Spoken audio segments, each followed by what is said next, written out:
Representative Zach Mako, thank you so much for joining us today. Most people know that you were or maybe still are, a Chinook pilot, but most people might not know your secondary preferred mode of transportation is scooters. So in 2019, before my deployment to Afghanistan, I knew we were going to Afghanistan, and when you go to the bases, they're pretty much like cities. They're small little cities, and you can either walk, take public transportation, or, in my case, an electric scoot.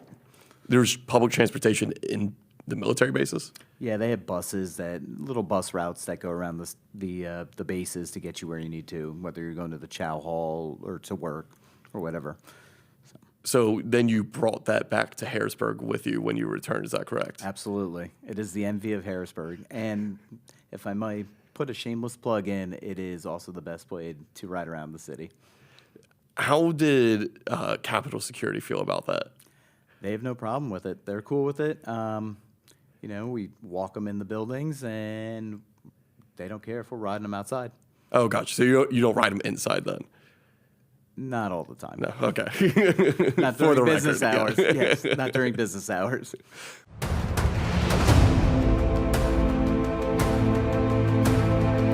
You've entered the smoke-filled room, where we cut through the haze of Harrisburg politics and get to examine the laws and lawmakers that really drive the discussion. Well, Representative Zachary Mako, thank you again for joining us.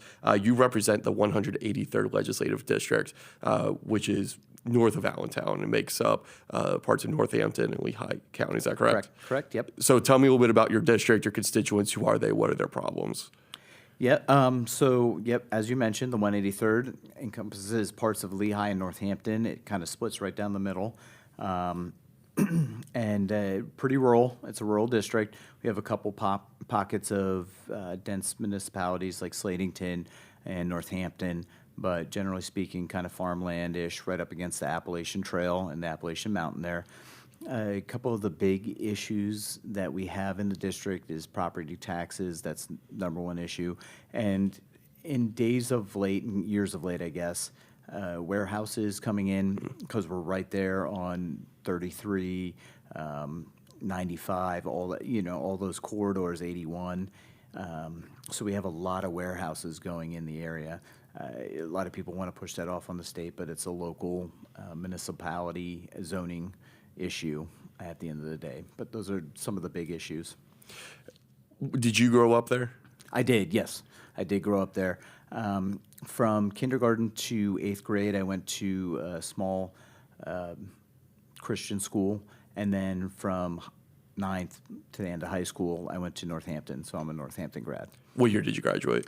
07. So from the time that you grew up there to now, how has that community changed? It's changed a lot. I was just saying to one of my buddies the other day, we used to play paintball in these cornfields and in the woods behind our houses, and now they're turning into developments and warehouses. So the Lehigh Valley is definitely growing. It's like one of the larger growing metropolitan areas on the East Coast, and you can see that throughout all of the valley. So it's interesting to see, 50, 60 years ago, you have these old pictures of the Lehigh Valley, and it's just all farmland and maybe a sporadic house or two, and now it's, we're up over 1 million total in the whole Lehigh Valley. I think a lot of municipalities and just local areas in general in Pennsylvania, probably worldwide, are trying to balance bringing in more people and helping their community grow while also keeping alive the traditions that made that community what it is. How do you think you should go about doing that? That's a case-by-case issue on the municipality and what they're trying to preserve, because you got people coming in, but you also have people leaving that are taking those traditions and values elsewhere to wherever they're going. We do have a bit of an aging population in the 183rd too, so I would say that a lot of that tradition and value is still remaining in the 183rd, at least the parts of the Lehigh Valley that I represent. Do you see your community as facing troubles with overdevelopment yet? That's a loaded question. If you have a development going in behind your house that you live in now, you'd probably say yes to that. But then just looking as a whole, not necessarily, no. So in terms of infrastructure, you guys are still capable of handling that? Yeah, I mean, at the end of the day, anytime you start bringing in developments, warehouses, you're going to have higher truck traffic, more cars on the road, and that does have a wear and tear on your local infrastructure. So making sure that when you do have the planning go into it, it's done correctly and is able to maintain that traffic. What are the big industries in your district? So I have a couple warehouses that are in the district. A lot of mom and pops and smaller businesses. We got turkey farms. We have farms. We have cement. Cement's a big industry. Northampton is the Concrete Kids. Okay. So that's our mascot. So that's we're in the concrete hub of the U.S. You spent the first half of your childhood education in a private Christian school, correct? Yes. How do you think that differed from public education later on? Some of the benefits of it, you get you still have friends and everything. You get to meet people and have social skills. But having a smaller class size, I know like my teacher was able to spend more time and make sure you get the concepts down, opposed to a larger class that if you start falling behind, you might get stuck falling behind. So if there was an issue, the teacher was able to spend some time and say, hey, this is how this works and this is why it works, or change up the style so you understood it better. So I think that really helped. Look, I didn't apply myself in school, as most kids probably don't, and having that specialized one-on-one with the teacher definitely allowed me to get a leg up, especially when I went to high school. So after graduating from high school, then you enlisted into the National Guard. What led you to making that decision? Yeah, so two factors. One, I grew up watching Top Gun, the original, and I wanted to be a fighter pilot. Okay. And just a little background, I'm the oldest of five. My mom was a stay-at-home mom. My dad was a hardwood floor man. And so we didn't have a lot of money growing up. And looking at how to become a fighter pilot, what I needed to do, flying for the Air Force, you have to have a bachelor's degree. We didn't really have money to go to college. So the next best thing was to join the Army. In the Army, you can become a helicopter pilot without having a degree. It's the only service you can do that, so you can become a warrant officer. And so I did that. I joined the Army as a Chinook helicopter mechanic. I put in my flight school packet, and I was selected at 20 to go to flight school and be a Chinook helicopter pilot. After graduating flight school, then I went to did a deployment in Afghanistan. That would have been 2012, 2013. Did a deployment to Afghanistan. While I was in Afghanistan, I finished my associate's degree on the GI Bill. While in Afghanistan? Yep, while in Afghanistan, I finished my associate's degree. That's why I always give a shout out to the community colleges. Northampton Community College, they were doing distance learning before COVID. In 2013, they were doing distance learning. They were ahead of the curve. So I always kind of laugh when all these big institutions say, oh, hey, we don't have the infrastructure. My community college was doing it long before them. And I'm sure for a lot cheaper, too. Oh, absolutely. So I got my associate's degree, and when I came back, I applied to Kutztown. I got a finance degree from Kutztown, and then I was actually going to go be a fighter pilot for the Air Force. I was selected to fly fighter jets for the Air Force the same year that I was running for State House in 16. And, I won the election, so I had to turn down being a fighter pilot and being Tom Cruise and living out my dream. Any regrets? No. Absolutely not, because, that would have been cool. Yeah. For sure, but at the end of the day, I really do like being a state representative. I really do like being able to help people that need help and being able to provide services to them that they need. In the 183rd, of course, but if I can help somebody on the peripheral of the district, we absolutely do that too in the office. And obviously, being a fighter pilot's the opposite direction of that. Yeah. And I think this is far more rewarding, be able to help people instead of destroy things. Gotcha. Well, let's rewind a little bit here. So Yep. I know there's some people who can look up in the sky and see something flying and be able to tell you exactly what it is. I'm not one of those people by any means. So for those people like me, what is a Chinook helicopter? Oh, yeah. Chinook helicopter is the big one. It's the one with the 2 rotors. It's loud. It's big. We call it a flying school bus. It's instead of orange and yellow, it's green. But, the Chinook is a giant school bus. It's CH-47. So the C stands for cargo helicopter, and then the 47 is just its designator. But, Gotcha. I'm biased, but I think it's the best helicopter in the Army inventory, most versatile. And I know the Apache guys out there will get upset when I say this, but if you put guns on it, it would make the Apache obsolete. So have you put guns? Like, is that a common thing to put guns on a Chinook or no? No, we have two 240s that we have at the waist, at the doors that protect the aircraft. But other than that, no, we don't have anything else. Gotcha. In Vietnam, this is ADD sidebar, but in Vietnam they had these aircraft called the Guns of Go-Go, and they made 4 Chinooks with machine guns and rockets and everything. So it was kind of cool.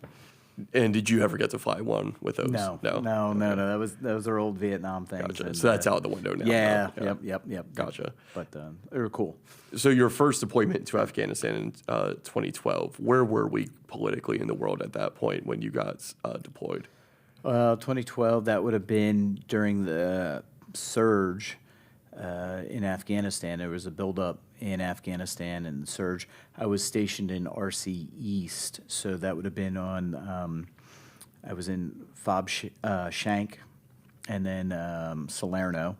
And then I was also stationed in Jalalabad and Bagram for a little, so I got bounced around a little bit. But that's kind of lone survivor area where that took place. That was up by J-Bad or Jalalabad. Gotcha. What surprised you most about that experience landing in Afghanistan? What was the biggest culture shock you faced? Just you can go from just absolute desert to just beautiful mountains to one of the, probably the most scared I've ever been in my life. But a mission I got to fly was up we had to go all the way up in the Hindu Kush. Flew like 45 minutes past Americans have been for 6 years, and that was beautiful to be up in the mountains where very few living humans have ever seen, let alone Westerners, just to be kind of up there in the mountains, kind of untouched landscape, and it was just beautiful. Beautiful country. Speaking of Hindu Kush, I hear that you had to land a couple times in some Kush fields as well. Anytime you can land in some kind of vegetation is better than landing just in a dusty field. The Chinook weighs about 32,000 pounds empty. And then if you have soldiers in it and everything, you could be upwards of 40,000 pounds. So you got to think of all that downwash that helicopter is creating just to stay in the air. You got 40,000 pounds of downwash coming down, and that kicks up the dust. And it's called a brownout. And, it can create some pretty dangerous environment for landing. In fact, some people you can flip a helicopter in it. Yeah. Do you kind of lose all sense of, have you Absolutely. experienced one of those before? Oh, yeah. I'm Almost every assuming night. you lose a lot of sense of direction and what's up, what's down. Yeah, it's kind of like the equivalent of if you were socked in with fog and you're trying to parallel park your car and you can't see outside the car. So it's you can't see outside the helicopter and you're at a hover, and then not to get into physiology, but your proprioceptive, your ears are telling you one thing, and you're looking at the instruments, and you got to trust your instruments when that happens. So you transition inside. It's if I never have to do another dust landing, it will not be too soon. What was your daily routine like during your first deployment? So first and second deployments, the routine is pretty much the same.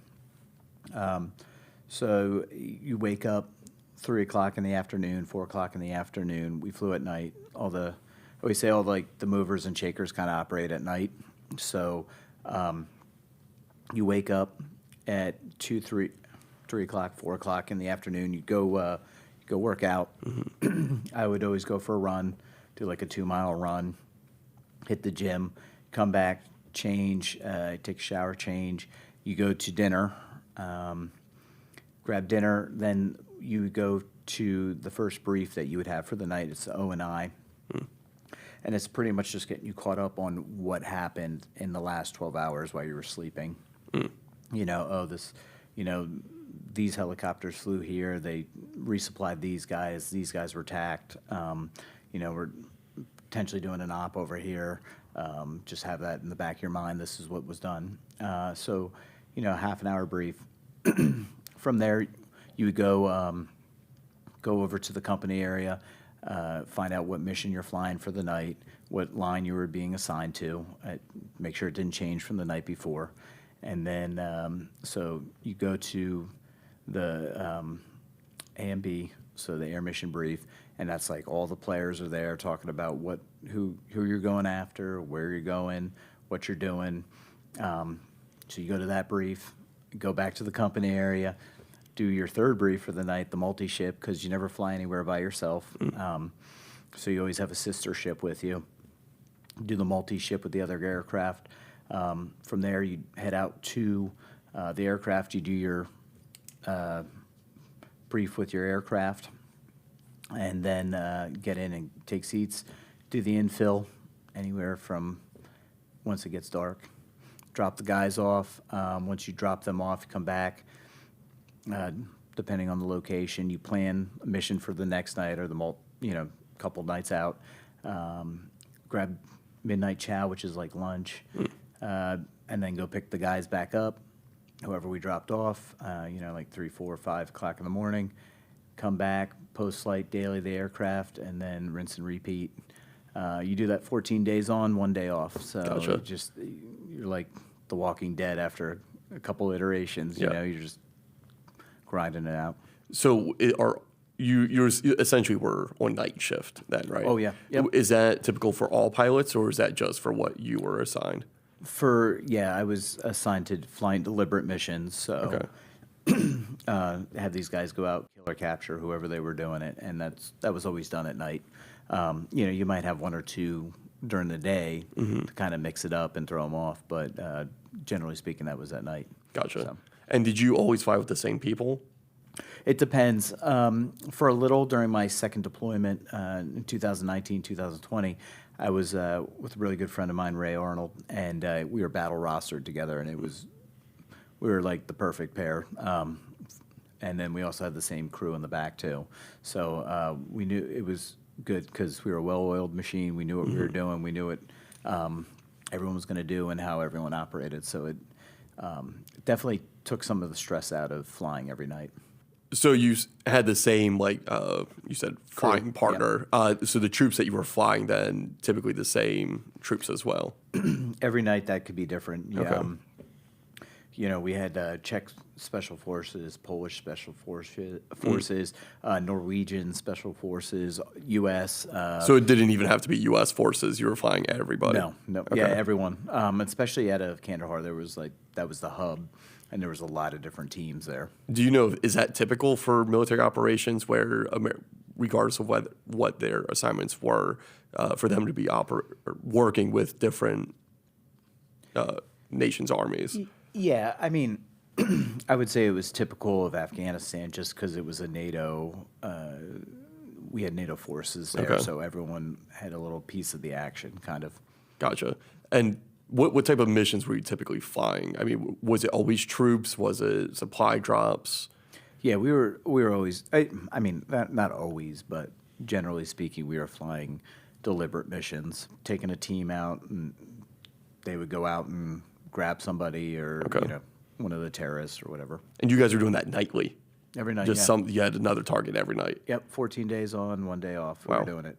Yep. And that one night off, I'm assuming somebody else is doing it for you. Oh yeah. Yeah. Okay. Yeah. There's a fighter management is what it's called, and the fighter management you'll see when you're off. So like 4 or 5 days out, you're 14 days out. You're going to be off. So just at the bases you were at, I mean, how many other Chinook pilots were there that were doing the same thing that you were doing? 3 lines, so that's 6 aircraft a night going out different missions. So there was always missions, and everyone's flying. And then, so you have about 2/3 of the pilots are on nights, and then about 1/3 are on days. And you were there for about 9 months, your first deployment, right? How did that affect you, or how did that change how you approach your life coming back then? Yeah, it's definitely given me a different perspective on life.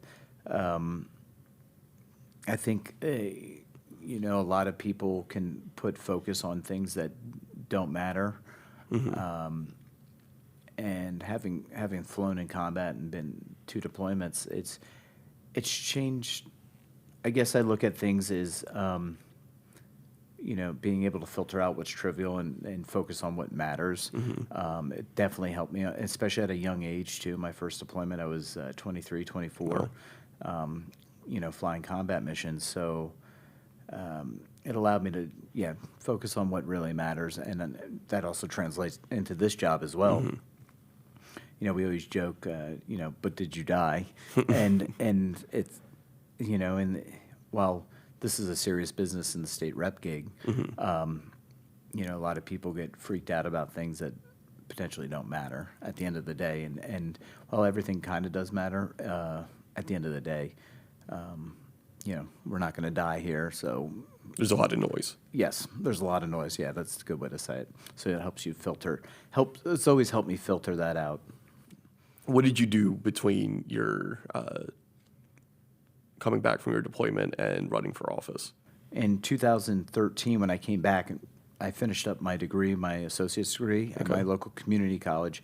And then 2014, 2015, I was going to school full-time at Kutztown. Okay.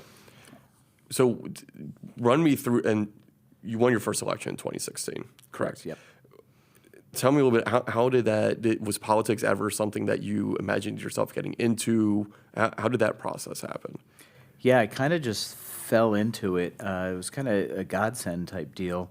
Like I said before, I wanted to be a fighter pilot for the Air Force. That was always my dream. And then go fly for the airlines. And I think God had different plans for me, obviously, and said, "Now you got to be in politics." So how I kind of fell into it, I was helping with the young Republicans in the Lehigh Valley, but it initially started when I went into our current congressman at the time, and I was just curious. I was just, how do you become a congressman? And he's like, well, you could probably do state rep gig, and obviously everyone gives you the plan that they did, because that's what they know worked. And he was a state rep, Charlie Dent. He was our congressman at the time, and he started out as state rep, went to state senate, and then ran for Congress, and that worked for him. And so he said, that's the route you got to do. You should probably go talk to your rep if you want to do that. And I didn't, I was just curious. So, a couple years went by, and then right before petitions, I went and talked to my rep, and she happened to be retiring. And who was your predecessor? It was Julie Harhart. Okay. I still talk to her. She's doing well. She did 22 years in the House. Wow. Yep. Yeah, she's a staple in the 183rd. But so I went and spoke to her, and she's like, "Hey, next week get your 300." And I didn't even know that I needed like 300 So it was a week signatures. before petition. Oh yeah, yeah. Okay. And for those who don't know, can you explain the petition process? Absolutely. Because it is just madness for like 3 or 4 weeks, and then nothing. Yeah, no, it's a mad dash. So little did I know what I was stepping into. But the petition process is a 3-week process for state representative.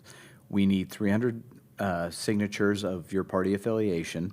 So so I'm a Republican. I need 300 Republican signatures. Democrats need 300 Democrat signatures, and that just gets you on the ballot. So didn't know that at all. And you get 3 weeks to do it, and it's always like February, March, January, February time frame. It's always in the most inconvenient time to go out and knock some doors. But so going back to Julie, she's like, I set up a meeting with her, and she's like, get your 300, and that'll get you on the ballot. I didn't even know I had to get 300. And truthfully, it wasn't, I tell people this, it wasn't even until the second week that I even knew that this was a salaried position or. Really? Oh, yeah. I didn't even know. So I was just running, and I was like, you know what, I want to get involved. That's a hell of a way to do it. Yeah, absolutely. I was 26 at the time, and I was like, you know what, I got to get involved. My generation is going to inherit everything that's happening, so we might as well have a hand in shaping it. That was my take, and I still stand by that today. And yep, got involved. That was how I got involved in politics. Around 2016, you were also selected to be an advisor to Estonia's top military officials. Oh, yeah. What does that mean? Was that before you ran, after you ran? That was during the campaign in 2016. Every year we do a exercise with the Baltic states. Okay. So that's Estonia, Latvia, and Lithuania. And we go up there, and we just do military exercises with them as they're part of NATO. And I was selected to be the medium to heavy lift advisor for them. So went over there and was just talking to their officers about how to employ Chinooks, or deploy Chinooks, I guess, in combat, and how to use them to leverage maximum effectiveness in combat. So it was during the war games we were playing, they would come up to me and ask me, "Hey, do you think this would be a good use of that, or could we use them this way? How would you employ this on the battlefield?" What would be a good example of a bad way to deploy a Chinook? So in LISCO operations, which was what that would be, large-scale combat operations, just having it exposed, because in Afghanistan, they're theater-wide assets, so the Chinooks are very important because you can move so much cargo, troops, whatever, and it would be the same there too. So you're just overly exposing the aircraft. So it's not necessarily, it can do whatever it wants. It's just you have to do it a certain way. Yeah, it being just a little bit thoughtful with it instead of saying just, hey, take this there. There's a potential risk that, hey, we might lose that aircraft. Is that something that you would want to consider? What does that look like if you lose an aircraft or two? How do you still effectuate the ground force commander's plan, kind of deal? So in 2020, then, while most people here in Pennsylvania were dealing with COVID, and a lot of state reps were trying to figure out how to get through the effects of COVID, especially with dealing with Governor Tom Wolf, you were dealing with something completely different at the same time. Yep. Because you got deployed again in 2019. Correct. Yep. Tell me how was that different? Your second deployment, being a state representative. So, truthfully, once you deploy, your life here at home kind of goes away. Okay. So, that was interesting because I had to work with the Army and how they wanted to handle me as an elected official deployed. One of the interesting things is I couldn't. My staff back at home in the offices, they couldn't say Zach Mako's office. It had to be the office of the 183rd. Really? So yeah, it changed a lot of messaging because I was on orders for a certain amount of time. The Army was not happy. The Army said I couldn't still have the offices of Zach Mako, Gotcha. so we had to change some stuff around. That was a little goofy, but once we got the hang of it and talked to other members that had deployed, we got it under control and it was good. But as far as that deployment versus a previous deployment, you're just flying, doing the same thing, 14 days on, 1 day off, just a constant grind of flying. But you're also doing with COVID at the same time. Yeah, we had COVID. So 2020 was a unique year because we had COVID, and then we also had the reduction in violence too in Afghanistan. Really? So, Okay. Yeah. So that was kind of the drawdown was in 2020 Gotcha. as well. So we started having less missions, and then once COVID hit, at one point I think we had Tyvek suits on, like the mop gear kind of, which is ironic because everything that we wear in flying is flame resistant, and then Tyvek just melts. You know what I mean? So it's like, we thought it was kind of funny, And Is Tyvek bulletproof? No. Were you more scared of COVID or bullets? I mean, one of the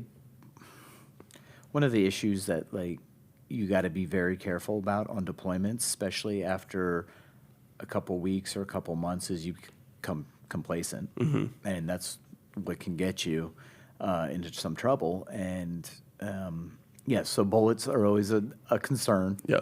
Bullets and rockets and RPGs are always a concern. But at that time, you got to remember we were deployed in Afghanistan, so we weren't at home. You don't have the hospital systems that you do here. We didn't know anything about COVID at the time, too. That was that beginning of COVID.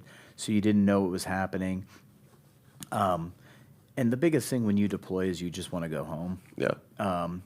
And the policy, if I remember correctly, was you got flown to Germany. You had to wait 15 days after symptoms, and then you had to quarantine for another 15 days. So you were like stuck in Germany for 30 days.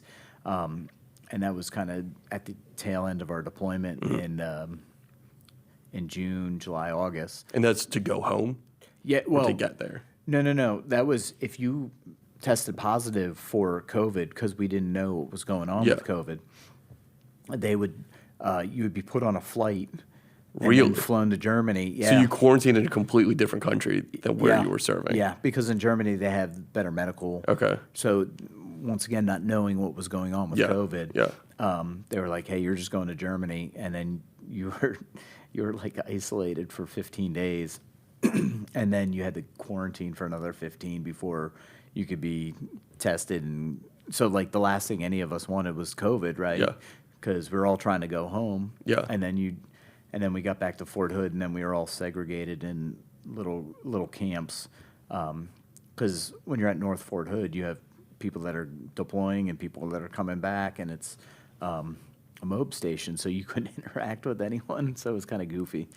But yeah. Did you have to get quarantined at all during your deployment, or? I did not get sick. Okay. I did not get COVID. But we were in our little. We had to quarantine, but we were already quarantined on a base. Just you know what I mean? Germany. We're in the middle of the desert, and we're kind of quarantined on our own. But that wasn't my decision. So. Gotcha. So coming back then from your second deployment, and then jumping right back into being a state representative, was that a lot more stressful than coming back from your first? It was, because I got back September, and it was an election year, and I had a general election opponent. So it was a little stressful, yeah. And I'm assuming you couldn't campaign at all while you were deployed. How did that work then? I didn't do anything. So you had just other people doing your petitioning, everything? Oh, yeah, yep. Other people had to do it. I can't do anything. I was at the mercy of other people doing it for me, friends and family, helping out. But at the end of the day, yeah. And for all intents and purposes, you come back in country a month before your general election. Yes, yep. So that was stressful too, So let's get a little bit into policy here then. You have two big bills going out right now that you're really pushing for. The first one, since we're on the topic of your military service, is protecting military bases essentially from windmills. Why is that an issue? Is that an issue? What's going on with that? Yeah, so HB 430 is protecting military installations from wind turbines being placed near them. As we're seeing around the whole country, you have a lot of foreign countries and foreign actors purchasing farmland and just property adjacent military installations. Well, this tackles it a little bit, but it also has to do with putting up wind turbines, especially around Fort Indiantown Gap, which is where I fly out of, and it's second most busy heliport probably in the world, next to Fort Rucker, where we all learned to fly, and Mother Rucker, as we call it. And what this bill will do is it puts the clearinghouse, the federal clearinghouse, DoD, in the loop with DEP issuing permits for wind turbines. And the reason why is, at the end of the day, we don't need, like, I'm okay with wind turbines. You can put them anywhere you want. Just don't have it next to a base where you have low-flying military helicopters doing tactics. I think that's, a little suspect at the end of the day. Is that an issue in other bases? If you fly out to Johnstown, which is our second facility in Pennsylvania, there are wind turbines around the base. So it can cause a potential issue, especially if you have weather coming in and the clouds are coming down, visits coming down. It just creates another barrier that's a potential issue, especially when things might not be going right. We always talk about it in aviation, the Swiss cheese model. You don't want the holes to line up because then you have an accident. And this is just removing one of those issues. So I think it would be beneficial to have the clearinghouse be able to come in and say, no, this might be a problem for military aviators. Have you gotten any, because Democrats control the Pennsylvania House currently, have you gotten any Democrat pushback? Do they seem supportive of it? Where do you think this is going? So it's passed out of the House twice now. Okay. 2 sessions back to back, so we're in like the 6th year. Coincidentally, this was brought to my attention by a local municipality Democrat. Okay. That's right around Fort Indian Town Gap. Heard about this and then ran it up the chain, and we found out about it at the House. And I was absolutely, I'll pick up the torch and carry that. But it's twice moved out of the House. Once when we were in control of the House back in 2022, I think, and then once last session. Now this session we're having environmental groups push back, and I think it came out of the House with like 190 to 10. So at the end of the day, this very small minority is making big waves, and we're not going to pass. But at the end of the day, we'll just keep pushing and see if we can get this through, because their concern is that under the current administration that it would change, and then all wind turbines can't be built anywhere, because then the DoD would just say that any wind turbine being built is a military, inflicts, has conflict with military operations. And I was like, no. The issue is they want to put a certain diameter, like around the base, saying, hey, you can't. That sounds good, but at the end of the day, we also have military routes that are, 50 miles away that, Gotcha. Operations or this installation here, the only way in and out is this route here with the mountains, and it might pose a problem. So you can't just tailor it to, hey, 20 miles or whatever. Yeah, because the planes go a lot further than 20 miles out. Exactly. Yeah, there's more than just like the circle of the base. So I know in Maine specifically, over 20% of their farmland is currently held by foreign assets. Obviously, that's a big problem. And do you see foreign governments potentially using that farmland, maybe in Pennsylvania, that they own around military installations, and putting up these wind turbines purposefully to affect military operations? I don't necessarily look. I don't know what the foreign actors are trying to do. That would be for our federal counterparts to handle. But at the end of the day, this would prevent having those wind turbines around low-flying helicopters. That would interfere with military operations. I mean, we all know what happened down in D.C. Not too long ago, and shortly after that, we had the plane crash in Philly. Aviation is inherently dangerous, and there's no reason to add to it by just, putting up wind turbines where they probably shouldn't be. We have a lot of mountains in Pennsylvania. We can find a mountaintop somewhere else.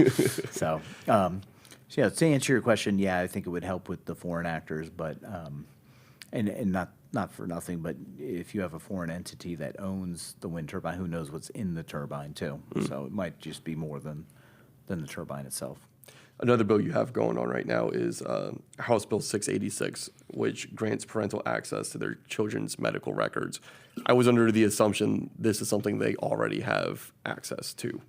Yeah, so in Pennsylvania, I didn't know this, but in Pennsylvania, currently, the parents have access to medical records for physical records of their children. But after 14, parents potentially can lose access to their child's mental health records. So after 14 in Pennsylvania, a child can sign away saying that, hey, I don't want my parents to know about my mental health. Obviously, that's a problem. Having talked to not only parents that have had issues with mental health, children, mental health, and the one case that was brought to my attention that was the impetus for this bill. Thankfully, the girl has gotten the help she needed, but it took a while. But having done a deeper dive on the legislation that I drafted, talking to psychologists and the mental health world, they are saying that they want the parents involved. They need the parents involved because at the end of the day, it's called a continuum of care. These kids go to school and they might see somebody, or they go to the doctor and see somebody, but at the end of the day, the parents are with them for the majority of their time. And if they don't know how to help these kids, with whatever they might be dealing with, and we've all been kids, life can be tough. Sometimes you need the parents to get involved and help out. And so the mental health community really, the doctors and everything that I've talked to, they really want the parents involved because it helps with whatever the kids are going through. Are there guidelines set in place currently that for cases of abuse, of child abuse, where parents might not be able to access that for a reason? Yep. Yeah. So we hit, we ran into a roadblock. An organization came out and said, well, what if the parent or guardian shouldn't have access? And we were like, yep, you know what, that's a good call. This is why, I enjoyed the legislative process. We had, an advocacy group come and say, what if they shouldn't have access? And we thought that was a great idea. And so we put an amendment onto the bill, and then we also redrafted one too, saying, hey, if you have a court order and you shouldn't be have access to these, even though you're the parent or guardian, you shouldn't have access, then you don't get it. What are some of the reasons kids might do that when they turn 14 and sign away their consent for their parents to receive their medical records? I'm just trying to remember what, like, my mindset at 14, you know what I mean? Yeah. I would, when you're a teenager, you think you know it all, and trying to get every ounce of privacy you can get. Well, that, and you think that you're an adult, and you're going to make the decisions, and what do your parents know? So I think there's a lot of that. Also, it might be cool, or you're doing it as a fad, or, when you, and talking to kids that have gone through this, they know the rules too. They know if they say this, that this will happen. And so, manipulating the system, I think, any number of reasons. And they're, might have kids that actually have real mental health issues that could be addressed and helped. But, without having the parents involved, it makes it that much more difficult. Do you see the mental health crisis going on currently? Do you see that starting a lot more in children when you were doing your research? Is that something that you found? I mean, yes, just because we all know about it, right? And I think this is my take.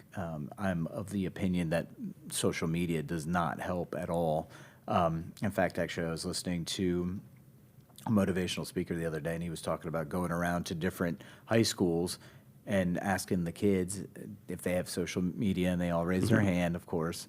And then he says, do you think it's negatively affecting you? And they all raise their hand, so like they know it's a problem too, but it's built to be addictive. So, and that's just the social media aspect too. So at the end of the day, once again, having active parents involved in their kids can help. Touch on this briefly just because we're on the topic. Recently, Governor Shapiro stole a Republican idea because else is he new? only Yeah. he only steals, his only good ideas are the ones that he stole from us. But with banning cell phones in schools, where do you stand on that? Oh yeah, I think that's a great idea. I don't know why it would be controversial.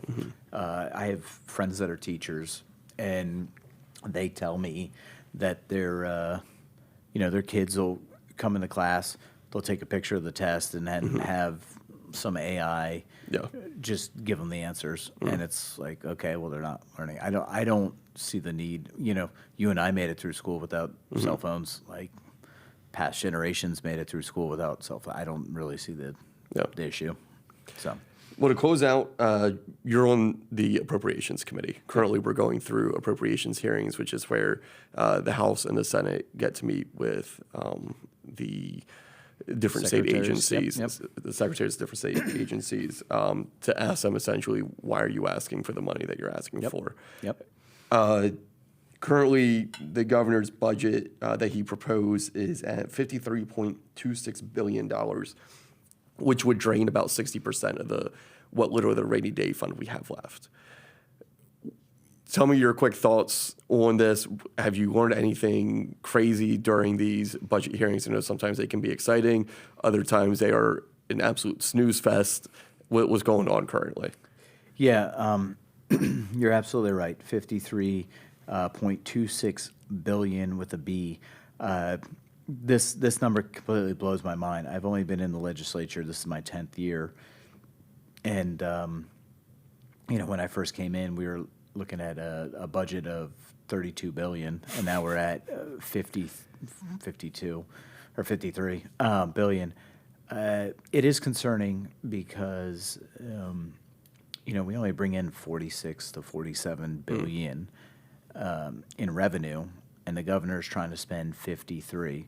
So you just do the math. That's like 6B above what we bring in as a Commonwealth. Now we have $8 billion in the rainy day fund. To your question, you said, we're going to drain about 60%. That's true. We're going to have like $3 billion left at the end of this term, and this is unsustainable at the end of the day. What happens when that fund is depleted entirely? Yeah, so we worked the last couple terms when we were in the majority, the Republicans were in the majority, to squirrel some of the funds away for the, it's called the Budget Stabilization Reserve Fund or the Rainy Day Fund, but it's only supposed to be used for emergencies, and if they're going to drain it 60%, we have next year, next budget, after that, it's going to be a problem because, you're going to have your taxes raised of some sort. And it's just, you can't keep spending and spending like this. So we got to get that under control.